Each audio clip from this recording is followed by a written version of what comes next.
Welcome to Inspiring Narratives, your favorite channel for uplifting stories, renewed hope, and cultivating a deeper connection with Allah subhanahu wa ta'ala.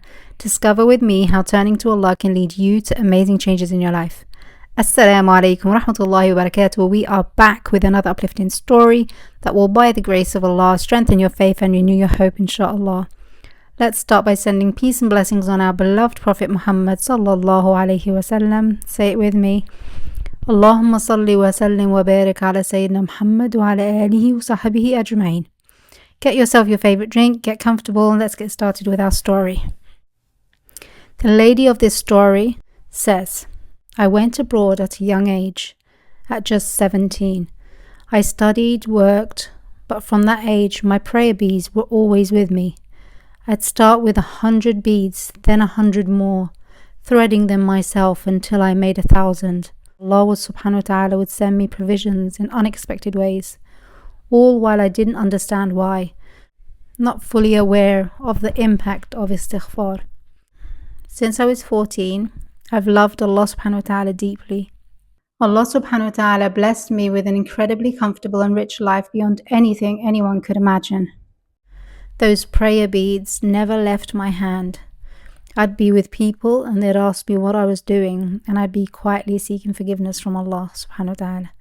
By the grace of Allah, I helped build 50 wells, more than 40 mosques, and I supported 500 orphans. I even helped people who I knew might be taking advantage of me, but when they asked me in the name of Allah, I couldn't turn them away. I don't know if that was right or wrong, but that's how I am. Time passed and many suitors came my way. Many were in high positions, but I always said I didn't want to leave this city, one of the most beautiful cities in the world. Then finally a prominent businessman proposed, and I moved into a grand palace with several luxury cars lined up outside, and even more jewelry and diamonds. I had a son, and life continued beautifully. Time passed by. I was a very compassionate person when it came to people. I'd question this compassion that Allah subhanahu wa ta'ala gave to me. Was it good for me, or would it lead to troubles? People come to me with their issues and I'd help them. Then they'd continue their life and I would bear the burdens as if they were my own. My husband suggested that we move back to my home country. Although I'd grown up in another country and didn't know many people back home apart from my small family, I agreed to respect his wishes. I continued my life there, living as I had always done for a further 7 years. 2 of those years I stopped my daily dhikr practice. Then the 3rd year and the 4th year I stopped istighfar completely, and gradually I lost my connection with dhikr.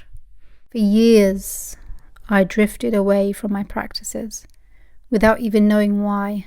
Whether it was myself, the devil, or what, I don't know. I just stopped. And that's when life took a different turn.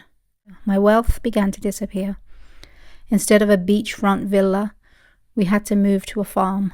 Instead of 2 drivers, we had only 1. My son, who used to study at a top school with a $40,000 yearly fee, suddenly didn't even have a school that would accept him, as his level was now too high for local schools. I began to wonder, Ya Allah, something has happened. Was it envy? Maybe the evil eye? Black magic? I had my suspicions, but I didn't worry about those thoughts. I believed that it was Allah's will and I would live with it. The last year was especially tough. At one point, I couldn't even afford food for myself or my family, despite having properties that would have been more than enough to sustain us. It was as if all worldly means had been completely cut off. I began to question myself deeply, asking, what did I do wrong? What did I do wrong? Why is this happening? I picked up my prayer beads again, one with 1,000 beads. I started from the beginning, persevering for a whole year, with no results. I would also recite Qul Huwallahu Ahad 2,500 times a day, drawing as close to Allah as the person can. I tried to draw closer to Allah in all the ways I could think of.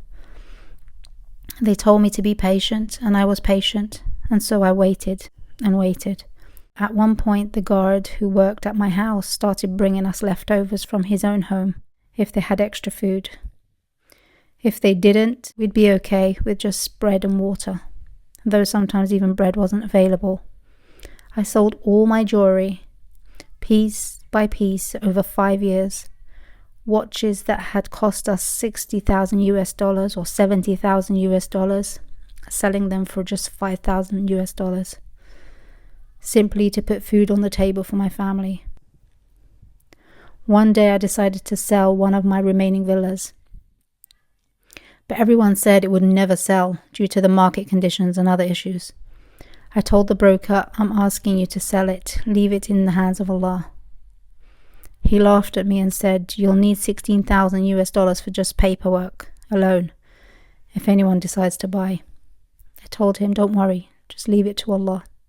Then I heard about the blessings of praying upon the Prophet ﷺ and how it can make miracles happen.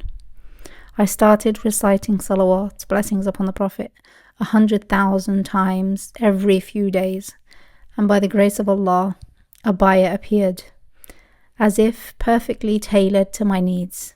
A buyer showed up with the exact qualities I needed. I told him I didn't have the necessary documents, and he replied, no problem, I'll get them and I'll pay for them. I told him I didn't have money for the tax. He said, no problem, I'll pay for it. The broker was stunned, saying this was crazy, that the buyer was practically taking a risk by buying without any guarantees. But the buyer replied, this woman has something special with Allah. She won't deceive me. And bit by bit, he paid $21,000, so far without any paperwork or proof that I took anything from him, all based on trust. The villa sold, and I received my money. Allah answered my dua. I was able to sell another piece of land as well. I started a small business, and I ask you for your prayers for its success, inshallah.